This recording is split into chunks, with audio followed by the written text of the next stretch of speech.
नमस्कार दोस्तों, स्वागत है यूट्यूब चैनल गोकुल स्टडी में। और कैसे हैं आप सब? एकदम अच्छे होंगे, एकदम बढ़िया होंगे और पढ़ाई आपकी बढ़िया चल रही होगी। कमेंट बॉक्स में आप लोग लिखना कि वीडियो आपको कैसा लगा। पहले आप लोग वीडियो कंप्लीट देखना और उसके बाद आप लोग बताना कि वीडियो आपको कैसा लगा। शेयर कर देना पसंद आए तो आपको। बाकी आपने लास्ट वीडियो देखे होंगे और लास्ट वीडियो नहीं देखे हैं तो आप लोग देखना। हम कंप्लीट कितना बेसिक से पढ़ते हुए चल रहे हैं, कोई भी ऐसा पॉइंट नहीं है जिसके बारे में मैंने आपको नहीं बताया है। यदि आपने वीडियो नहीं देखी है कंप्लीट तो आप लोग उनको देखना, पक्का कुछ सीखने के लिए मिलेगा। और यदि आपको लगता है एक वीडियो देखने के बाद आप लोग खुद ही देखना कि सीखने के लिए मिला या फिर नहीं। यदि आपको लगे कि कुछ भी सीखने के लिए नहीं मिला तो आप लोग बिल्कुल वीडियो मत देखना। और यदि आपको लगता है कि सूटेबल है, एग्ज़ाम में पूछे जाने का स्टैंडर्ड है, तो वहाँ आप लोग वीडियो को देखना और शेयर कर देना। यदि आपको लगता है शेयर करना है तो आप लोग कर सकते हैं उसको। लास्ट वीडियो में मैंने आपसे बात की है शोषण के विरुद्ध अधिकार। शोषण क्या होता है, आर्टिकल 23 में क्या प्रावधान किए गए हैं, मानव दुर्व्यापार, सब मैंने आपको समझाया है। आर्टिकल नंबर 24 में क्या प्रावधान है, किस तरीके से एग्ज़ाम में सवाल बनते हैं, उसके बारे में मैंने आपको कंप्लीट बताया है। आज हम पढ़ेंगे अपना जो धर्म के संबंध में प्रावधान है, धर्म की स्वतंत्रता से संबंधित क्या है, राइट टू फ्रीडम क्या हैं, उनके संबंध में रिलीजियस से संबंधित, धार्मिक स्वतंत्रता से संबंधित क्या प्रावधान है, कौन से आर्टिकल हैं, उनके बारे में हम कंप्लीट पढ़ेंगे। तो वीडियो आप लोग कंप्लीट देखना। तो करते हैं अपने वीडियो की शुरुआत, पढ़ने की शुरुआत करते हैं। और बीच में जब एक बार हम वीडियो शुरू कर लेते हैं तो कोई भी बात नहीं करते हैं बीच में। ये अपने स्टार्टिंग की बात होती है जो आपके सामने मुझको शेयर करनी होती है। तो आप लोग अब हम बिल्कुल पढ़ने की शुरुआत करते हैं और जानते हैं हम धार्मिक स्वतंत्रता से संबंधित क्या प्रावधान है। तो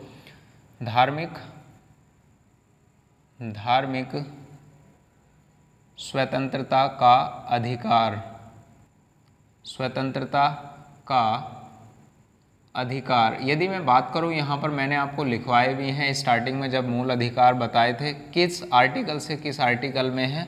तो यहाँ इंग्लिश में बोलते हैं इसको right to freedom of religion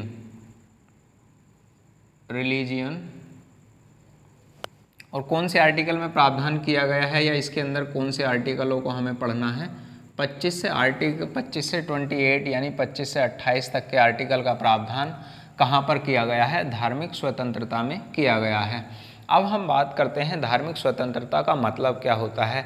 किसी भी व्यक्ति का कोई ना कोई धर्म है, उसको अपनी स्वतंत्रता के अनुसार, उसके कार्य करने के अनुसार, उसे मानने का अधिकार, उसका प्रसार करने का अधिकार, उसका प्रचार करने का अधिकार, इन सब की बात कहाँ पर की गई है, धार्मिक स्वतंत्रता में बात की गई है। अब हम बात करते हैं आर्टिकल 25 में क्या क्या प्रावधान हैं। अब आर्टिकल में हम उनको पढ़ना शुरू करते हैं। जैसे धर्म को मानने की स्वतंत्रता कहाँ पर है, धर्म की प्रचार करने की स्वतंत्रता कहाँ पर दी गई है, तो उनको हम पढ़ने की शुरुआत करते हैं। आर्टिकल नंबर आपको हेडिंग डालनी है और पहले समझना है, स्क्रीनशॉट के साथ आप लोग उसको लिख सकते हैं। और अच्छी बात क्या होती है, पहले आप लोग समझो, उसके बाद उसको लिखना है आपको। यदि मैं बात करूं अनुच्छेद कौन से की हम बात करते हैं, अनुच्छेद हमारा है 25 और इसमें क्या प्रावधान किया गया है। आर्टिकल 25 में या 25 में प्रावधान किया गया है किसी भी व्यक्ति को अपने धर्म को बिना यानी अबाध रूप से मानने की स्वतंत्रता है, आचरण करने की स्वतंत्रता है, प्रचार करने की स्वतंत्रता है और उसको प्रसार करने की भी स्वतंत्रता है। यानी आपको बिना किसी के बाध्य अपने धर्म को मानने की स्वतंत्रता प्राप्त है। अपने धर्म में किस प्रकार आचरण करना है आपको, ये सारी फ्रीडम आपको प्राप्त हैं। बशर्ते आर्टिकल 26 हम जब पढ़ेंगे तो वहाँ पर लोक व्यवस्था से संबंधित अपवाद भी है कि जो लोग जितने भी अन्य समुदाय के लोग होते हैं आपके धर्म से प्रभावित ना हो या उनको कोई नुकसान ना पहुँचे, इसके संबंध में भी 26 आर्टिकल में प्रावधान है। तो यहाँ प्रावधान है अबाध रूप से मानने की स्वतंत्रता, प्रचार करने की स्वतंत्रता और प्रसार करने की स्वतंत्रता। तो यहाँ हम लिखते हैं क्या प्रावधान इसमें दिया गया है। इसमें प्रावधान दिया गया है सभी व्यक्तियों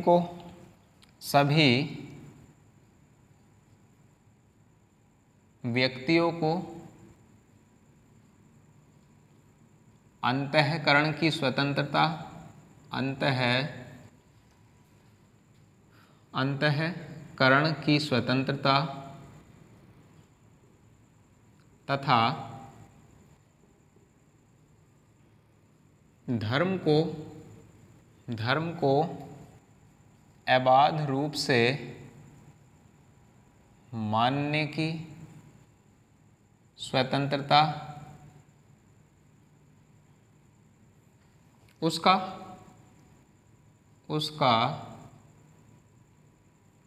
प्रचार प्रसार करने की स्वतंत्रता। प्रचार प्रसार करने की स्वतंत्रता का प्रावधान यहाँ पर किया गया है। किस प्रकार से आचरण करना होता है यहाँ पर भी लिख लेंगे, और आचरण करने की स्वतंत्रता, आचरण करने की स्वतंत्रता। यानी यहाँ पर प्रावधान मिलता है सभी व्यक्तियों को अंतःकरण की स्वतंत्रता प्राप्त है धर्म के मामले में, तथा धर्म को बिना किसी के बाध्य, बिना किसी के रोके हुए मानने की स्वतंत्रता है, अपने धर्म का प्रचार करने की स्वतंत्रता है और उसका प्रसार करने की स्वतंत्रता यहाँ पर आर्टिकल 25 में दी गई है। और आर्टिकल नंबर 25 के ही 2 सेक्शन हैं, और 2 सेक्शन में आर्टिकल ओनली 25(1) में कहाँ क्या प्रावधान किया गया है, तो आर्टिकल 25(1) में प्रावधान है ये जो मैंने यहाँ पर लिखा है। अब बात आती है आर्टिकल नंबर 25 के सेक्शन 2 में क्या दिया गया है, खंड 2 में क्या दिया गया है। उसमें प्रावधान 2 यहाँ पर प्रबंध बताए गए हैं, युक्त निर्बंध बताए गए हैं, यानी कोई भी धर्म का व्यक्ति क्या क्या कर सकता है। जैसे हम बात करते हैं यहाँ सिखों के लिए, सिख जो होते हैं उनके लिए विशेष प्रावधान की बात की गई है, जैसे कृपाण धारण करने की स्वतंत्रता यहाँ पर उनको मिलती है। और यहाँ ये भी बताया गया है कि हिंदू कौन होंगे, जैन, बौद्ध या फिर जो सिख ईसाई जो होते हैं, इनको क्या हिंदू माना जाएगा या फिर नहीं, इनकी यहाँ पर बात की गई है। तो हम आर्टिकल नंबर 25 का सेक्शन नंबर 2 की हम बात करते हैं, तो यहाँ प्रावधान क्या मिलता है, इसमें 2 निर्बंध बताए गए हैं, निर्बंध बताए गए हैं। सबसे पहला है, सबसे फर्स्ट की मैं बात करूं तो उनके लिए यहाँ क्या प्रावधान है, यहाँ पर है हिंदू कौन होंगे, हिंदू,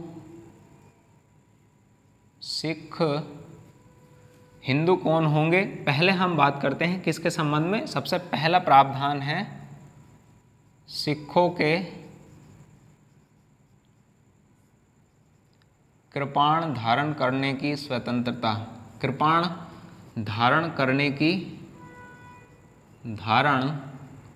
की स्वतंत्रता। यानी आपने देखा होगा उनके साइड में क्या होता है, एक हथियार होता है, तो उसको कृपाण हम बोलते हैं। तो कृपाण धारण करने की क्या होती है, स्वतंत्रता प्राप्त है किसको, सिखों को। अब बात यहाँ पर आती है दूसरे में, इसी में ही बताया गया है हिंदू कौन होंगे। तो हिंदू के संबंध में क्या बताया गया है, हिंदू में किसे शामिल किया जाएगा, जैन,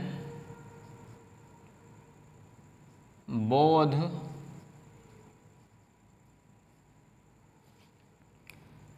हिंदू में जैन, बौद्ध, और अगले की मैं बात करूँ यहाँ पर सिख, हिंदू में जैन, बौद्ध, सिख, सिखों को शामिल किया जाएगा, शामिल किया जाएगा। यानी यहाँ पर बात की गई है कि हिंदू कौन होंगे, तो हिंदू, जैन, बौद्ध, सिख, इनको भी किस में शामिल किया जाएगा, हिंदुओं में शामिल किया जाएगा। ये भी मैं आपको बता दूंगा कब ये प्रावधान नहीं था कि जो हिंदू इसमें शामिल नहीं थे उनके लिए अलग प्रावधान क्या है, उनको भी मैं आगे बताऊंगा जब बात करूंगा आर्टिकल नंबर 29 के संबंध में। वहाँ धर्म से संबंधित, संस्कृति से संबंधित क्या प्रावधान है, किसको हम अल्पसंख्यक कहते हैं, क्या उनके लिए प्रावधान किए गए हैं सरकार के द्वारा। अब यहाँ पर बात आती है कि सिख इंटरनेशनल स्टैंडर्ड पर भी क्या कृपाण धारण कर सकते हैं। आपने देखा होगा अंतर्राष्ट्रीय प्लेनों में भी कृपाण ले जाते हैं सिख, अंतर्राष्ट्रीय फ्लाई या प्लेनों में कृपाण धारण करते हैं। धारण करने का मतलब क्या है, उसको अपने पास रखते हैं। तो ये अंतर्राष्ट्रीय स्तर पर भी कर सकते हैं, तो बिल्कुल अंतर्राष्ट्रीय स्तर पर भी रख सकते हैं। और वहाँ पर साइज क्या रखा गया है, उसका मैक्सिमम साइज रखा गया है, मिनिमम है 6 से 9 इंच ब्लेड का कृपाण क्या कर सकते हैं, ब्लेड का कृपाण रख सकते हैं। ये वहाँ पर स्टैंडर्ड रखा गया है। अब इसी के संबंध में यहाँ पर एक प्रावधान आता है कि धर्म को अबाध रूप से मानने की भी स्वतंत्रता होती है। यहाँ बात की गई है अबाध रूप से मानने की, उसका प्रचार प्रसार करने की। इसी के साथ यहाँ पर आता है किसी भी व्यक्ति को धर्म परिवर्तित करने का भी अधिकार होता है या फिर नहीं होता है। धर्म परिवर्तित करने की मैं यहाँ पर बात कैसे करूँ, जैसे किसी व्यक्ति का धर्म परिवर्तित जबरदस्ती कराते हैं तो वहाँ पर ऐसा प्रावधान है या फिर नहीं। मध्य प्रदेश का मामला है एक 1977 का, उससे संबंधित यहाँ प्रावधान आया था। तो सुप्रीम कोर्ट ने यहाँ कहा था कि कोई भी व्यक्ति धर्म परिवर्तित कर सकता है, वह स्वतंत्र और अपने ही स्वेच्छा के अनुसार, किसी दबाव में, किसी के दबाव के द्वारा वह धर्म परिवर्तित नहीं करेगा। यदि उसको कराया जाता है तो क्या माना जाएगा, वो इलीगल या फिर अवैध माना जाएगा। तो वहाँ किसी भी व्यक्ति को धर्म अपनी स्वेच्छा के अनुसार परिवर्तित करने का भी अधिकार है। ये भी आर्टिकल नंबर 25 में है। तो यहाँ भी आप लोग उस बात को लिख लेना, स्वेच्छा से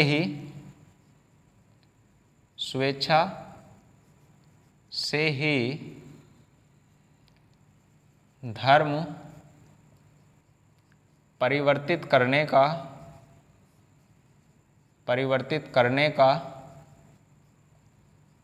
अधिकार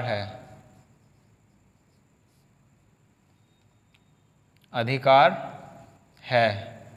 यानी बलपूर्वक नहीं करा सकते, स्वेच्छा के अनुसार क्या करा सकते हैं, धर्म परिवर्तित कराया जा सकता है। ये भी आप लोग यहाँ पर इस बात को याद रख लेना। अब हम बात करते हैं आर्टिकल नंबर 26 में क्या प्रावधान है। लोक व्यवस्था के संबंध में या सदाचार के संबंध में क्या क्या प्रावधान यहाँ पर दिए गए हैं आर्टिकल नंबर 26 में। पहले आप लोग इसका स्क्रीनशॉट ले लो, फिर हम बात करते हैं नेक्स्ट की।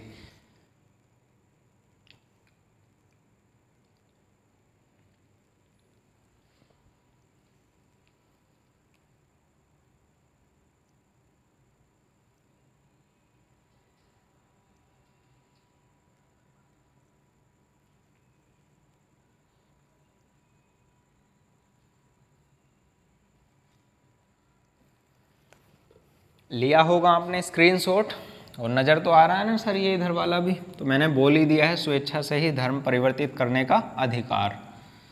अब हम नेक्स्ट की बात करते हैं, आर्टिकल नंबर 26 में क्या प्रावधान किया गया है और उसके संबंध में यहाँ क्या क्या प्रावधान मिलते हैं, उनको भी आप लोग ध्यान से समझते हुए चलना।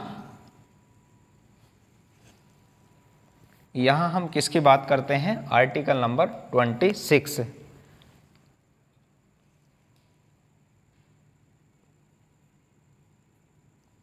अब आर्टिकल नंबर 26 में क्या प्रावधान किया गया है। आर्टिकल नंबर 26 की मैं बात करूं तो 25 में 25 में तो कहा गया है प्रचार और प्रसार करने का, अबाध रूप से मानने का अधिकार होगा। और यहाँ पर बात की गई है अब उनके कार्य जो होंगे, धर्म से संबंधित कार्य या प्रायोजन करने का अधिकार व्यक्तियों को प्राप्त होता है। तो आर्टिकल नंबर 26 में प्रावधान किया गया है धार्मिक कार्यों के धार्मिक कार्यों के प्रयोजन या प्रयोजनों का अधिकार, प्रयोजनों का अधिकार यानी किस तरीके से उसका प्रयोजन करना है, यानी क्रियाकलाप जो होते हैं धर्म से संबंधित उनकी भी स्वतंत्रता यहाँ पर दी गई है। यहाँ पर शर्त क्या रखी गई है? शर्त रखी गई है लोक व्यवस्था बनी रहे, पहली शर्त है। लोक व्यवस्था, सदाचार व स्वास्थ्य को ध्यान में रखकर यहाँ प्रावधान किसके लिए किया गया है कि लोक व्यवस्था, सदाचार व स्वास्थ्य को ध्यान में रखकर धार्मिक कार्यों के प्रयोजन का अधिकार होगा। और यहाँ कौन कौन से स्टैंडर्ड यहाँ दिए गए हैं आर्टिकल 26 में, इसके कै, ख, ग और घ 4 बातें यहाँ पर बताई गई हैं इसके संबंध में। यानी कोई भी संपत्ति है उसका प्रयोग हम कैसे कर सकते हैं धर्म के संबंध में, या फिर प्रशासन उसका कैसे कर सकते हैं धर्म के संबंध में, तो उनके बारे में यहाँ पर बातें की गई हैं। तो पहला प्रावधान क्या है उसकी हम बात यहाँ पर करते हैं। तो पहला प्रावधान यहाँ पर किया गया है,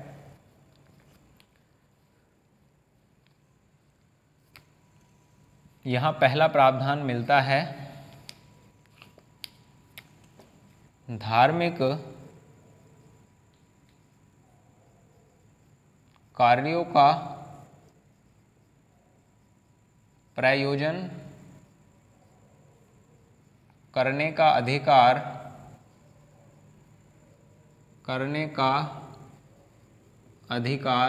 व पोषण के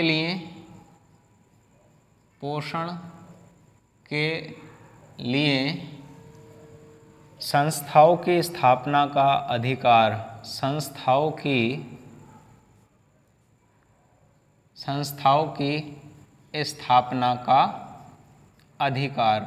यहाँ पर बात किसके संबंध में की गई है? यहाँ पर बात की गई है, और यहाँ थोड़ा सा सही आप लोग क्या करेंगे, यहाँ धार्मिक कार्यों के प्रयोजन की जगह प्रबंधन कर लेंगे तो थोड़ा सा आप लोग सही हो जाएगा।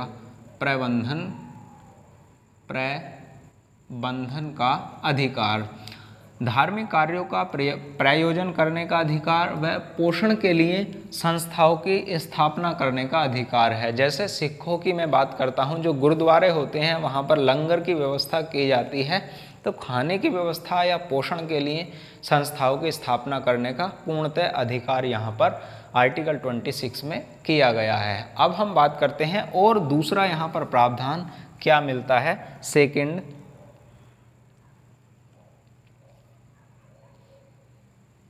दूसरा है, यानी ये कै नंबर है और ये ख है, अपने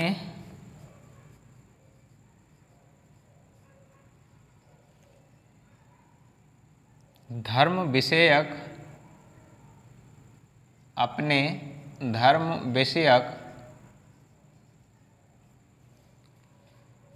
कार्यों के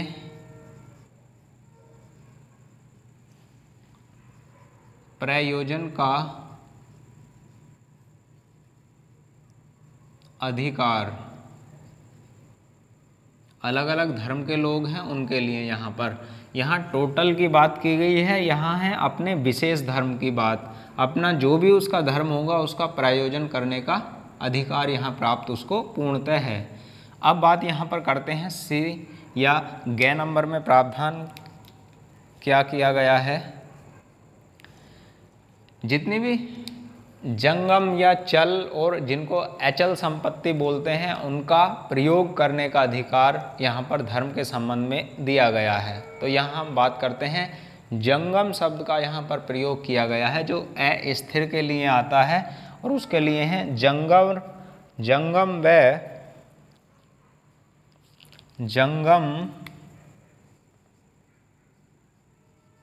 व स्थावर संपत्ति के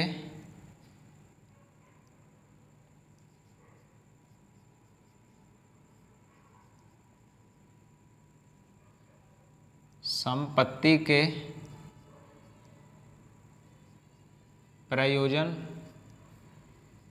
का अधिकार। यानी यहाँ पर हम किसकी बात करते हैं, जो जंगम, जो स्थिर है या चल या अचल संपत्ति होती है तो उसके प्रयोजन का भी अधिकार है, उसका संपत्ति के प्रयोग का अधिकार। ये यहाँ पर सही होगा। ये कहाँ पर बात की गई है,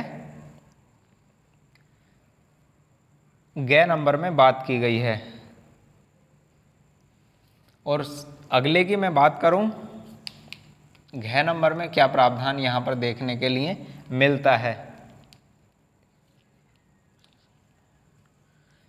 इन सारी जो संपत्तियां यहां पर दी गई हैं उनके संबंध में क्या किया गया है प्रावधान, ऐसी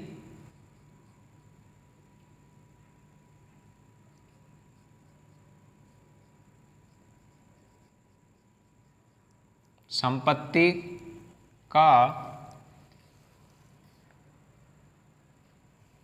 ऐसी संपत्ति का विधि के अनुसार, ऐसी संपत्ति का विधि के अनुसार प्रशासन करने का अधिकार, करने का अधिकार। यहाँ पर बात की गई है। अब यहाँ मैं और भी चीज़ें आपको समझाने की कोशिश करता हूँ। पहले आप लोग ये समझेंगे, ये 4 प्रावधान हैं 26 आर्टिकल में, ये आधार होने चाहिए, उनके लिए इनको ध्यान में रखकर ही आप लोग कर सकते हैं धार्मिक कार्यों का प्रबंधन। अगली बात यहाँ मैं बात करूँ, यहाँ 4 प्रावधान हैं, क, ख और ग और घ। धार्मिक कार्यों का प्रयोजन करने का अधिकार, पोषण के संस्थाओं की स्थापना का अधिकार, धर्म विषयक कार्यों के प्रयोजन का अधिकार।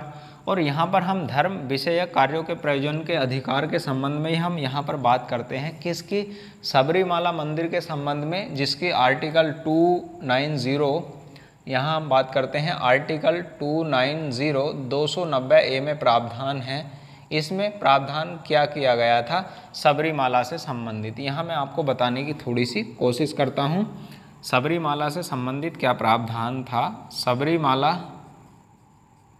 सबरीमाला मंदिर कहाँ पर है, सबको पता होगा, केरल में है। और किसका मंदिर है, लॉर्ड अयप्पा का है। ये भी आप लोग यहाँ पर याद रखना। सबरीमाला मंदिर में महिलाओं का प्रवेश क्या था, निषेध था, महिलाएं नहीं जा सकती थीं। अब महिलाओं के लिए भी ये बात यहाँ पर क्या की गई, सुप्रीम कोर्ट ने एक कमेटी बनाई और उसमें एक इंदु मल्होत्रा नाम की जो जज थी उनको भी इसमें शामिल किया गया। और इंदु मल्होत्रा ने ही महिलाओं के प्रवेश के लिए मना किया था। हालांकि अब जा सकती हैं महिलाएं भी, उनको रोका नहीं जाएगा। तो 290 आर्टिकल ए के अनुसार यहाँ पर धर्म की स्वतंत्रता या प्रबंधन का अधिकार मानकर सबरीमाला मंदिर को क्या मान लिया है कि महिलाओं का प्रवेश वर्जित नहीं है, वहाँ महिलाएं क्या कर सकती हैं, जा सकती हैं, उनको रोका नहीं जाएगा। क्यों नहीं रोका जाएगा, क्योंकि वहाँ पर जो भी उसको वित्तीय सहायता उपलब्ध कराती है वो सरकार ही उपलब्ध कराती है, कोई विशेष प्रावधान उसके लिए नहीं होगा।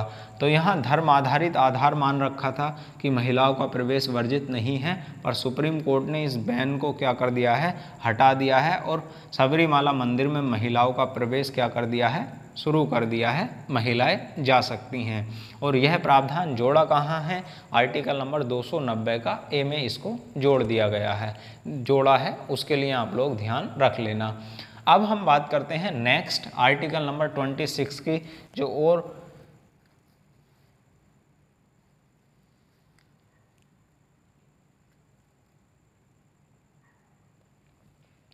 प्रावधान है। पहले आप लोग इसका स्क्रीनशॉट ले लो, उसके बाद हम बात करते हैं नेक्स्ट की।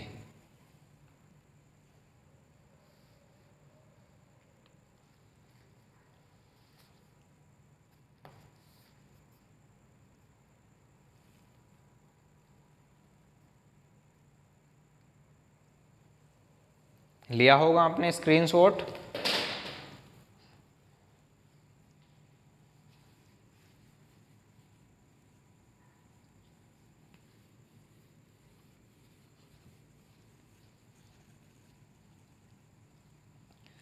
ध्यान से समझना इसको। यहाँ आर्टिकल नंबर 26 में ही प्रावधान क्या मिलता है।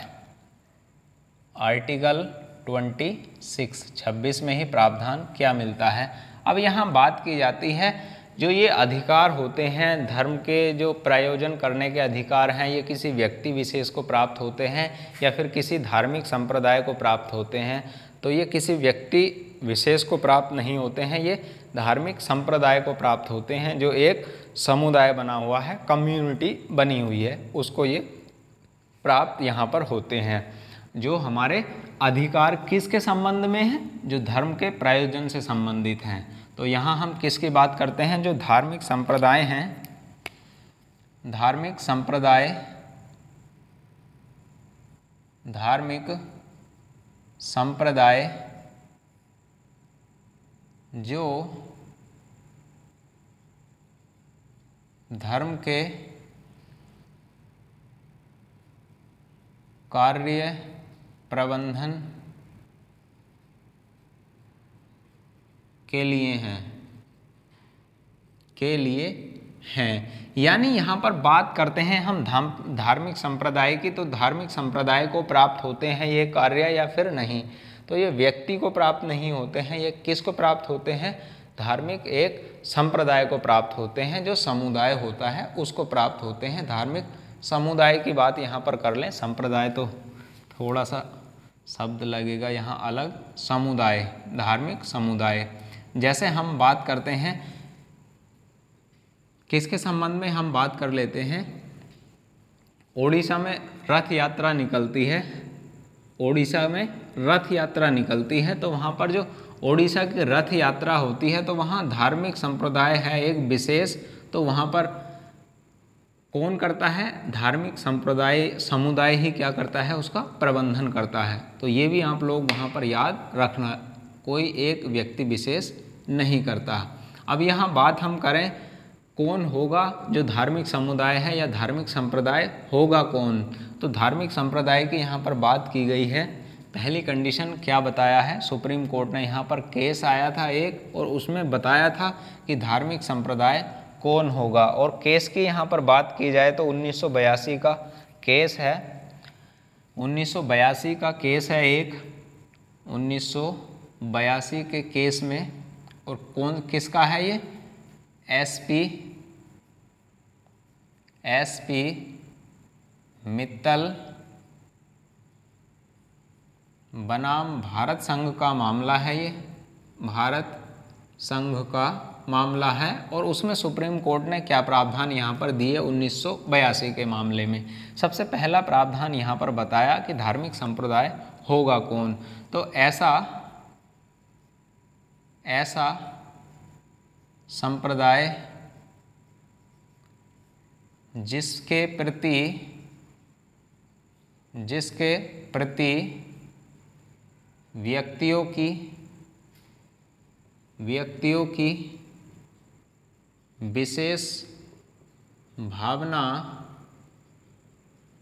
व्यक्तियों की विशेष भावना व लगाव हो।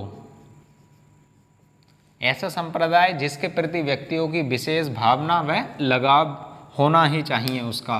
दूसरी कंडीशन की यहाँ बात करूँ तो उसका एक विशेष नाम होना चाहिए, उसका एक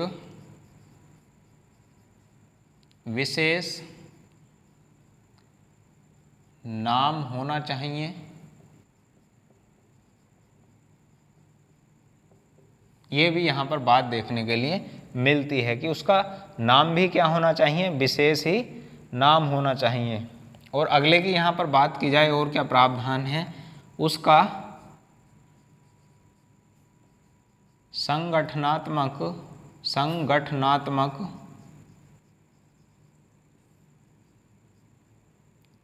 ढांचा होना चाहिए, ढांचा होना चाहिए।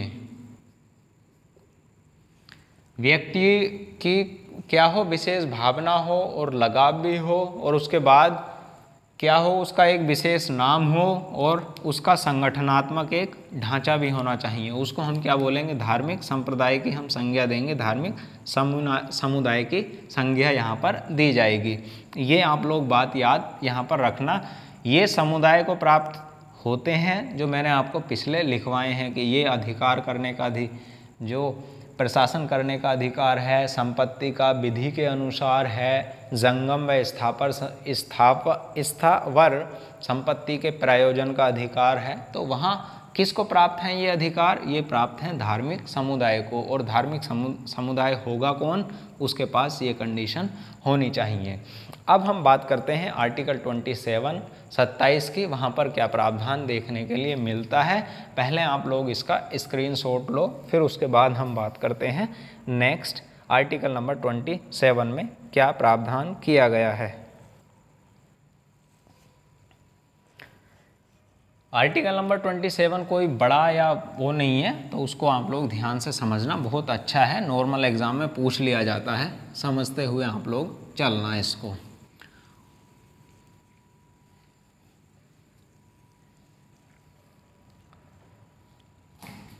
यहाँ हम बात करते हैं किसके संबंध में? यहाँ हम बात करते हैं आर्टिकल नंबर 27। यहाँ बात क्या की गई है? धर्म के आधार पर आप किसी भी व्यक्ति से कर नहीं वसूल सकते हैं। धर्म के आधार पर किसी व्यक्ति से आप लोग टैक्स नहीं ले सकते हैं। धर्म के आधार पर ही उस व्यक्ति को धर्म के प्रति बाध्य मानकर क्या नहीं कर सकते हैं, उससे कर नहीं वसूल सकते हैं। ये वहाँ पर प्रावधान किया गया है आर्टिकल नंबर 27 में। तो यहाँ क्या प्रावधान आपको देखने के लिए मिलता है? धर्म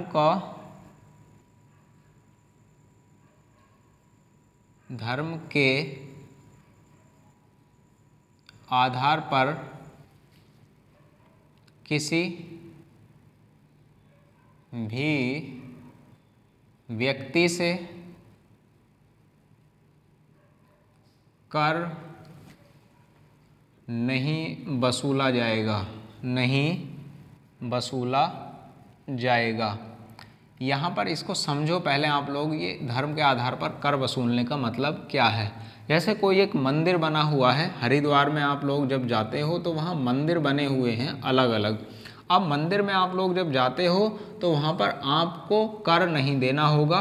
ध्यान से आप लोग सुनना, आपको टैक्स जमा नहीं वहाँ पर करना होता है। जब मंदिर में आप लोग जाते हो वहाँ फिर भी आप लोग 10 रुपये 20 रुपये जो भी आपको रुपए चढ़ाने होते हैं वहाँ पर, या दान देना होता है, तो उसको आप लोग कर्म, हम लोग क्या नहीं है, सुप्रीम कोर्ट ने उसको क्या कहा है, उसको कर नहीं माना है।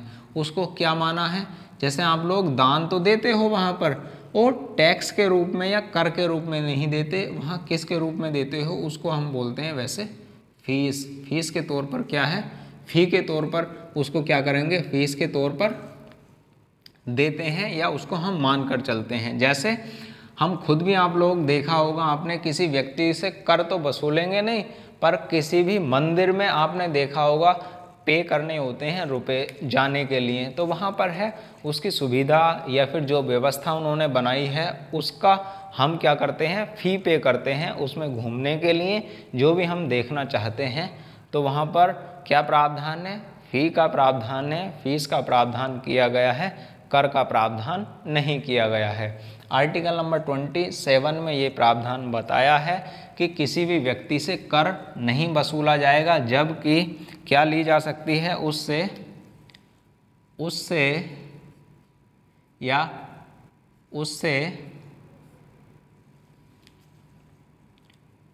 फीस, उसके बदले फीस ली जा सकती है। आपने देखा है ना, 5-5, 10-10 रुपये या टिकट होता है मंदिर में जाने का, तो वो टैक्स नहीं है, वो क्या है, फीस है, जो उसके प्रबंधन को या उसमें इम्प्रूवमेंट करने के लिए ली जाती है। तो जा तो कोई भी सकता है वहाँ पर, मंदिर में कोई भी प्रवेश कर सकता है। तो यह पहले मंदिरों में प्रवेश नहीं था, तो ये इसको क्या कर दिया गया है, टैक्स से क्या कर दिया गया है, फ्री कर दिया गया है, मुक्त कर दिया गया है। आर्टिकल नंबर 27 में ये प्रावधान किया गया है कि टैक्स या फिर कर नहीं वसूला जाएगा, नहीं वसूला जाएगा। जबकि यहाँ पर हम बात करते हैं फ़ी क्या होती है, फीस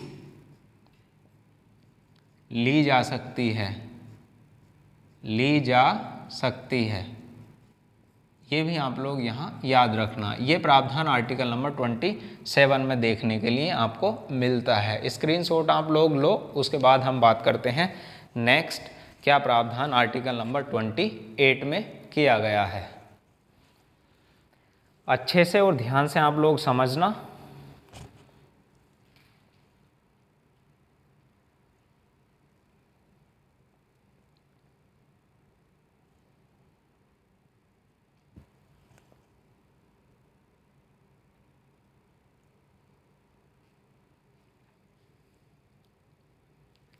लिया होगा आपने स्क्रीनशॉट इसका। और यहाँ एक बात आप लोग इसी में याद रख लेना कि राज्य किसी विशेष धर्म के लिए भी धन का प्रयोग नहीं कर सकता है। यदि कोई भी एक विशेष धर्म है उसको बढ़ावा नहीं दे सकता है। यहाँ भी प्रावधान उसके लिए किया गया है कि यदि ऐसी कोई भी संस्था बनी हुई है जिसके लिए राज्य अलग से और धन देता है, तो वहाँ पर क्या नहीं है, किसी विशेष या अलग धर्म को बढ़ावा नहीं देगा, सबके लिए समान प्रावधान करेगा। ये यहाँ पर दिया गया प्रावधान है। हालांकि वहाँ जब हम धार्मिक अल्पसंख्यक के मामले में पढ़ेंगे तो राज्य विशेष प्रावधान वहाँ कर सकता है, पर धर्म के आधार पर ये यहाँ आधार है कि किसी विशेष धर्म को बढ़ाने के लिए राज्य के धन का प्रयोग नहीं करेगा। ये आर्टिकल नंबर 27 में ही दिया गया है। ध्यान से आप लोग याद रखना। और यदि सभी धर्मों के लिए देता है धन तो वह क्या माना जाएगा, नॉर्मल कंडीशन मानी जाएगी, उसके लिए बाध्य नहीं है, उसके लिए मना नहीं किया जाएगा, वहाँ धन दिया जा सकता है। स्क्रीनशॉट आप लोग ले लो। फिर हम बात करते हैं आर्टिकल नंबर 28 में क्या प्रावधान किया गया है और कितने इसके सेक्शन हैं, कौन से में धर्म के आधार पर शिक्षा दी जाती है या फिर नहीं दी जाती, स्कूलों में धर्म के आधार पर किस तरीके से शिक्षा दी जाएगी, कौन सा आधार नहीं होगा, उसकी हम यहाँ पर बात करने वाले हैं। ध्यान से आप लोग समझना। अब यहाँ हम आर्टिकल नंबर 28 की बात करें तो इसमें क्या प्रावधान देखने के लिए मिलता है उसको आप लोग समझना। कुछ शिक्षा संस्थाओं में धार्मिक शिक्षा या धार्मिक उपासना में उपस्थित होने के बारे में स्वतंत्रता।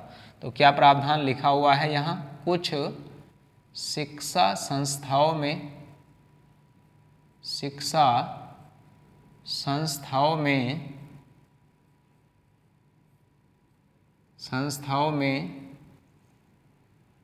धार्मिक शिक्षा या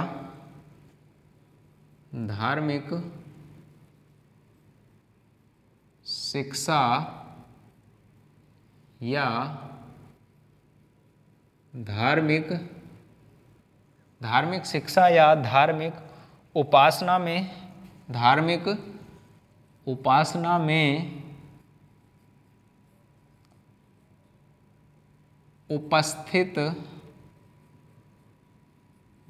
में उपस्थित होने की स्वतंत्रता। अब इसको यहाँ पर आप लोग हेडिंग को पहले समझो। कुछ शिक्षा संस्थाओं में धार्मिक शिक्षा या धार्मिक उपासना में उपस्थित होने की स्वतंत्रता।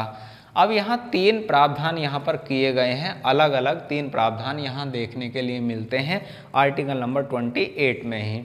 अब 3 प्रावधान कौन कौन से देखने के लिए मिलते हैं। पहला प्रावधान ये है कि कोई भी जो क्या होता है, स्कूल होता है और वह राज्य निधि से पूर्णतः या राज्य से पूर्णतः वित्त पोषित है, तो उसमें धार्मिक शिक्षा नहीं दी जाएगी। आर्टिकल 28 के फर्स्ट में प्रावधान किया गया है कि ऐसा कोई भी स्कूल जिसको राज्य क्या देता है, वित्त, फाइनेंस, वित्तीय सहायता उपलब्ध कराता है पूर्ण तरीके से, तो उसमें क्या होगा, धार्मिक शिक्षा नहीं दी जाएगी। यहाँ पर पहला प्रावधान देखने के लिए ये मिलता है, तो उसको यहाँ पर हम लिखते हैं। कौन सा प्रावधान है, पहला। यहाँ प्रावधान आर्टिकल 21 में क्या किया गया है, 21 में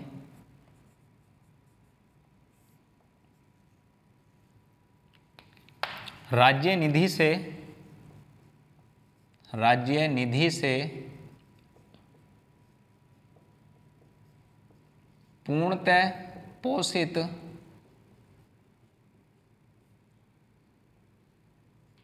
शिक्षा संस्थाओं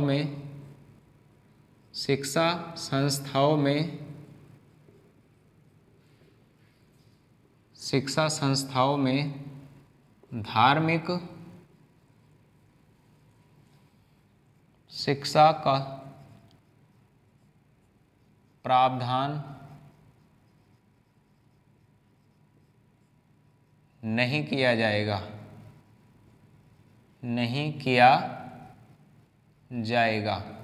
अब यहाँ प्रावधान कैसे मिलता है, जैसे हम बात करते हैं राज्य से, जैसे कौन से स्कूल इसमें शामिल होते हैं, तो मोस्टली इसमें कौन से सारे स्कूल शामिल होंगे, जितने भी गवर्नमेंट कॉलेज होते हैं, सरकारी स्कूल कहाँ पर शामिल होंगे, इस श्रेणी के अंदर शामिल होंगे। उस स्कूल के अंदर धार्मिक शिक्षा नहीं दी जाएगी विशेष तौर पर। यह प्रावधान आर्टिकल नंबर 28 में के पहले में दिया गया है, जिसको राज्य निधि से क्या मिलता है, पूर्णतः पोषित किया जाता है, तो वहाँ पर धार्मिक शिक्षा का प्रावधान उसमें नहीं किया जाएगा। ये आप लोग बात याद रखना।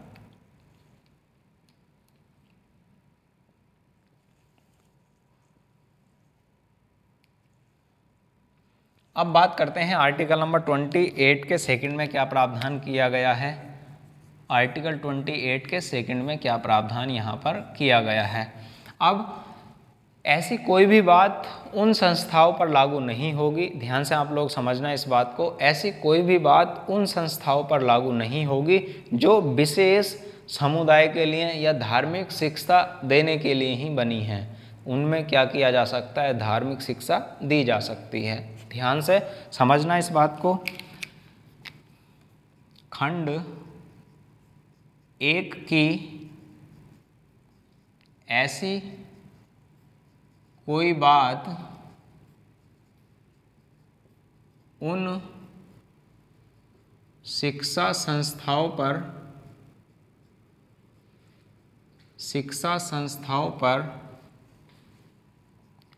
लागू नहीं होगी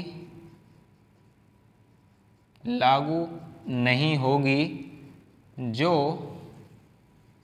विशेष समुदाय की शिक्षा के लिए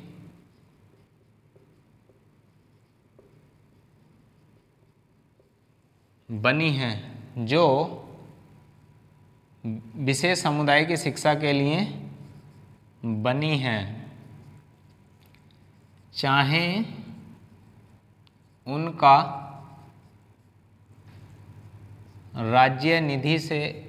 राज्य निधि से धन प्राप्त होता हो।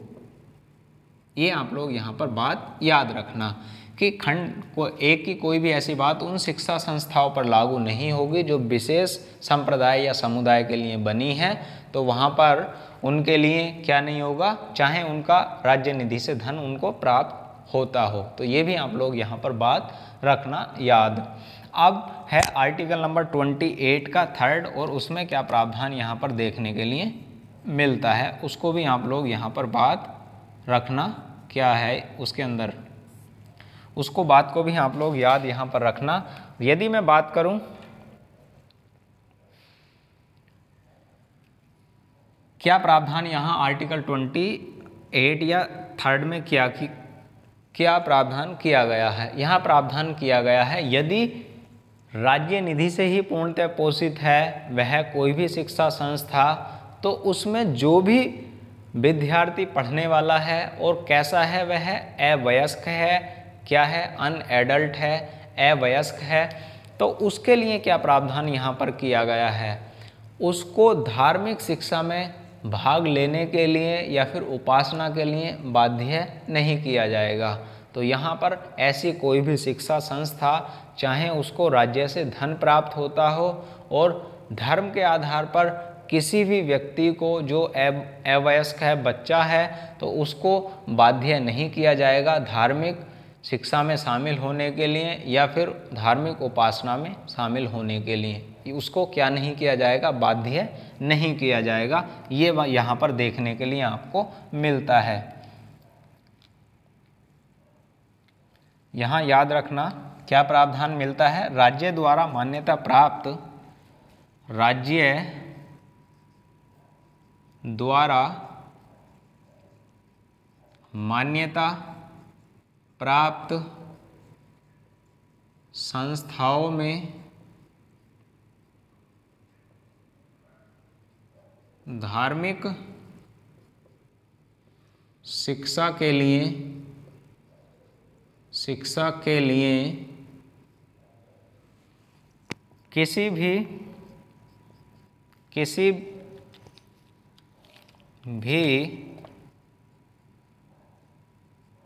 व्यक्ति को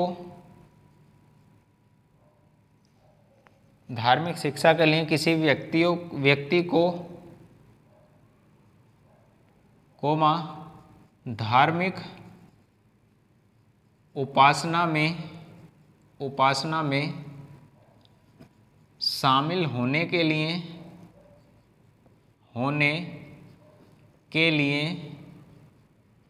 बाध्य नहीं किया जाएगा। ये भी आप लोग याद रखना। यदि कोई भी अवयस्क है और उसको क्या किया जाता है, बाध्य किया जाता है, तो क्या माना जाएगा, गैर कानूनी माना जाएगा। उससे पहले उसके जो संरक्षक हैं, अभिभावक हैं, उनसे क्या लेनी होगी, अनुमति लेनी होगी। तो यहाँ पर प्रावधान किया गया है, राज्य द्वारा मान्यता प्राप्त संस्थाओं में धार्मिक शिक्षा के लिए किसी भी व्यक्ति को धार्मिक उपासना में शामिल होने के लिए उस व्यक्ति को बाध्य नहीं किया जाएगा। उसके संरक्षक से क्या करनी होगी, पहले अनुमति लेनी होगी। यदि वह शामिल होना चाहता है तो उसको शामिल करना है। तो ये बात आर्टिकल 28 के 3rd में की गई है। और धार्मिक स्वतंत्रता किसके संबंध में, जो धर्म राज्य से पूर्णतः वित्त पोषित हैं, तो उनमें धार्मिक शिक्षा नहीं दी जाएगी, पहली कंडीशन है। और ऐसी कोई बात सेकंड की कंडीशन में लागू नहीं होगी जो विशेष धर्म के लिए बनी है, चाहे उनका पोषण कहाँ से मिलता हो, उनको धन कहाँ से मिलता हो, राज्य से मिलता हो।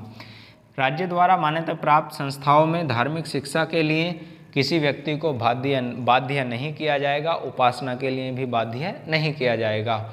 यदि ऐसा करते हैं तो वह गैर कानूनी माना जाएगा और उसके लिए क्या करनी होगी, उसके संरक्षक से अनुमति लेनी होगी। ये भी आप लोग बात याद यहाँ पर रखना। ये कहाँ थे, कौन से प्रावधान थे, ये धार्मिक स्वतंत्रता से संबंधित प्रावधान थे। और आर्टिकल 25 से 28 आर्टिकल हमने पढ़े। कैसा लगा वीडियो आप लोगों को कमेंट बॉक्स में आप लोग लिखना। और पसंद का मतलब ये नहीं है कि आपको पसंद किस तरीके से करना, पसंद करने का मतलब है शेयर करना और लाइक करना। लाइक तो आपको करना ही है, शेयर आप लोग कर सकते हो। और मिलते हैं फिर नेक्स्ट वीडियो में अगला जो अपना टॉपिक होगा उसके साथ, जो आर्टिकल नंबर 29, 20, 30, 29, 29, 30 में क्या प्रावधान है, अल्पसंख्यकों के संबंध में वहाँ पर क्या प्रावधान देखने के लिए मिलते हैं।